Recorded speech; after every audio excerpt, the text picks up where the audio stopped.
केदारनाथ में शिवलिंग का आकार सबसे अलग क्यों है? मित्रों, उत्तराखंड में स्थित भगवान शिव के प्रमुख ज्योतिर्लिंगों में से एक केदारनाथ में स्थित इस ज्योतिर्लिंग की महिमा ही नहीं बल्कि आकार भी कुछ खास है। दरअसल यहाँ भगवान शिवलिंग की पूजा विग्रह रूप में की जाती है और बैल की पीठ जैसे त्रिकोणाकार रूप में है। और शिवलिंग के इस आकार का रहस्य पांडवों से कुछ इस तरह से जुड़ा है। महाभारत युद्ध में विजय पाने के बाद पांडवों को ऐसा लगा कि उन्होंने अपने भाइयों की हत्या कर दी है और अब उन्हें इस पाप का प्रायश्चित करना चाहिए। साथ ही अब उन्हें इस पाप से मुक्त होने का उपाय भी सोचना चाहिए।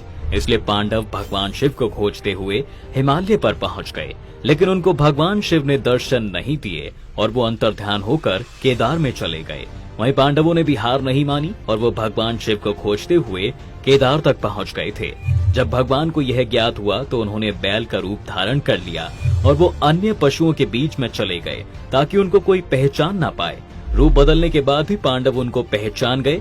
साथ ही भीम ने बुद्धि का प्रयोग कर अपना विशाल रूप धारण कर लिया और अपने पैर दो पहाड़ों पर फैला दिए। यह देख अन्य जानवर भागने लगे, लेकिन भगवान शंकर रूपी बैल पैर के नीचे से जाने को तैयार नहीं हुए, क्योंकि यह भगवान का अपमान होता। यह देख भीम समझ गए कि यही भगवान शिव हैं, जो बैल के रूप में हैं। भीम बैल के पास गए तो बैल भूमि से अंतर्ध्यान होने लगे। तब भीम ने बैल के कुबड़ को पकड़ लिया। भगवान शिव पांडवों की भक्ति से प्रसन्न हो गए और उन्होंने पांडवों को दर्शन देकर उन्हें पाप मुक्त कर दिया। तभी से भगवान शंकर को बैल की पीठ की आकृति पिंड के रूप में केदारनाथ धाम में पूजा जाता है। मित्रों, पौराणिक मान्यताओं के अनुसार जब भगवान शंकर बैल के रूप में अंतर्ध्यान हुए तो उनके धड़ से ऊपर का भाग काठमांडू यानी नेपाल में प्रकट हुआ, जहां पशुपतिनाथ का मंदिर स्थित है। साथ ही शिव की भुजाएं तुंगनाथ में, मुख रुद्रनाथ में, नाभि मदमहेश्वर में और जटा कल्पेश्वर में प्रकट हुई। इसलिए इन चार स्थानों के साथ केदारनाथ धाम को पंच केदार कहा जाता है। एक अन्य पौराणिक कथा के अनुसार हिमालय के केदार श्रृंग पर भगवान विष्णु के अवतार महातपस्वी नर और नारायण ऋषि तपस्या करते थे। उनकी आराधना से प्रसन्न होकर भगवान शिव प्रकट हुए और ज्योतिर्लिंग के रूप में सदा वास करने का उन्हें वर प्रदान दिया। पत्थरों से बने कत्यूरी शैली से बने इस मंदिर के बारे में कहा जाता है कि इसका निर्माण पांडव वंशी जन्मेजय ने करवाया था। यहाँ स्थित स्वयंभू शिवलिंग अति प्राचीन है। साथ ही आदि शंकराचार्य ने इस मंदिर का जीर्णोद्धार करवाया था। केदारनाथ हिमालय के केदार पर्वत पर स्थित है। केदारनाथ धाम और मंदिर तीनों तरफ से पहाड़ों से घिरा हुआ है। एक तरफ है करीब 22,000 फुट ऊंचा केदारनाथ, दूसरी तरफ है 21,600 फुट ऊंचा खर्च कुंड और तीसरी तरफ है 22,700 फुट ऊंचा भरत कुंड नाम का पहाड़। वहीं केदारनाथ धाम में 5 नदियों का संगम भी है। यहाँ मंदाकिनी, मधुगंगा, शीरगंगा, सरस्वती और स्वर्ण गौरी नदी है। साथ ही नदियों में से कुछ का अब अस्तित्व नहीं रहा, लेकिन अलकनंदा की सहायक मंदाकिनी नदी आज भी मौजूद है। इसी के किनारे केदारेश्वर धाम स्थित है। यहाँ सर्दियों में भारी बर्फ और बारिश में जबरदस्त पानी रहता है। समुद्र तल से केदारनाथ धाम 3584 मीटर की ऊंचाई पर स्थित है। यह मंदिर 6 फीट ऊंचे चौकोर चबूतरे पर बना हुआ है। मंदिर में मुख्य भाग मंडप और गर्भगृह के चारों ओर परिक्रमा पथ है। बाहर प्रांगण में नंदी बैल भगवान शिव के वाहन के रूप में विराजमान है, जिनकी श्रद्धालु पूजा भी करते हैं। दरअसल आपदा के बाद केदार बाबा के धाम की दूरी 3 किलोमीटर बढ़ गई है। पहले यात्रियों को गौरीकुंड के धाम तक पहुंचने के लिए 14 किलोमीटर का पैदल सफर तय करना पड़ता था, लेकिन अब यह दूरी 17 किलोमीटर की हो गई है। कुछ यात्री घोड़े और खच्चर पर बैठकर भी यात्रा करते हैं। यहाँ का मदमहेश्वर मंदिर मदमहेश्वर नदी के स्रोत के पास के इलाके में स्थित है।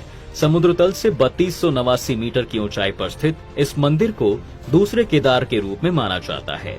मदमहेश्वर मंदिर में भगवान शिव की पूजा नाभि लिंगम के रूप में की जाती है। मान्यता है कि यहाँ का जल इतना पवित्र है कि इसकी कुछ बूंदें ही मोक्ष के लिए पर्याप्त मानी जाती हैं। शीतकाल में 6 माह यहाँ पर भी कपाट बंद होते हैं। मदमहेश्वर जाने के लिए रुद्रप्रयाग जिले में ओखीमठ तक जाना होता है। रुद्रप्रयाग से बसें और जीपें मिल जाती हैं। वहीं तुंगनाथ उत्तराखंड के गढ़वाल के रुद्रप्रयाग जिले में स्थित एक पर्वत है। इसी पर्वत पर स्थित है तुंगनाथ मंदिर। यह भोलेनाथ के पंच केदारों में से एक है। यहाँ के बारे में यह भी मान्यता है कि माता पार्वती ने भी शिव को पाने के लिए यहीं पर तपस्या भी की थी। तुंगनाथ मंदिर समुद्र तल से 3680 मीटर की ऊंचाई पर है। यहाँ भगवान शिव के हृदय स्थल और शिव की पूजा की आराधना होती है। पौराणिक कथाओं के अनुसार कुरुक्षेत्र के मैदान में पांडवों के हाथ काफी बड़ी संख्या में नरसंहार से भगवान शिव पांडवों से रुष्ट हो गए। भगवान को प्रसन्न करने के लिए पांडवों ने इस मंदिर का निर्माण करवाया था। साथ ही रुद्रनाथ मंदिर उत्तराखंड राज्य के चमोली जिले में स्थित भगवान शिव का एक मंदिर है, जो कि पंच केदार में से एक है। समुद्र तल से 2290 मीटर की ऊंचाई पर स्थित रुद्रनाथ मंदिर भव्य प्राकृतिक छटा से परिपूर्ण है। रुद्रनाथ मंदिर में भगवान शंकर के एकानन यानी मुख की पूजा की जाती है। रुद्रनाथ मंदिर के सामने से दिखाई देती नंदा देवी और त्रिशूल की हिमाच्छादित चोटियां यहाँ का आकर्षण बढ़ाती हैं। यहाँ पूजे जाने वाले शिव जी के मुख को नीलकंठ महादेव कहते हैं। बात अगर करें यहाँ के कल्पेश्वर मंदिर की, तो यह गढ़वाल के चमोली जिले उम्रगम घाटी उत्तराखंड भारत में स्थित है। यह मंदिर भगवान शिव को समर्पित एक हिंदू मंदिर है। कल्पेश्वर मंदिर पंच केदारों में से एक है तथा पंच केदारों में इसका 5वां स्थान है, जो समुद्र तल से 2200 मीटर 7217 फीट की ऊंचाई पर बना हुआ है। कल्पेश एकमात्र पंच केदार मंदिर है जहाँ पूरे वर्ष भगवान के कपाट खुले रहते हैं। यह एक छोटा सा मंदिर है जो पत्थर की गुफा में बना हुआ है। ऐसा माना जाता है कि यहाँ भगवान शिव की जटा प्रकट हुई थी। इस मंदिर में भगवान शिव की जटा की पूजा की जाती है। मित्रों, केदारनाथ मंदिर इसलिए भी प्रसिद्ध है क्योंकि वर्ष 2013 में आई भयंकर प्राकृतिक विपदा में जहाँ केदारनाथ और आसपास की हर चीज नष्ट हो गई थी, वहीं इस मंदिर और मंदिर के अंदर के शिवलिंग को जरा सी भी आंच नहीं आई थी। इस वर्ष 16 जून को इस त्रासदी को 10 वर्ष पूरे हो जाएंगे। वीडियो अगर आपको पसंद आई हो तो हमारे YouTube चैनल डिवाइन टेल्स को सब्सक्राइब करना बिल्कुल ना भूलें।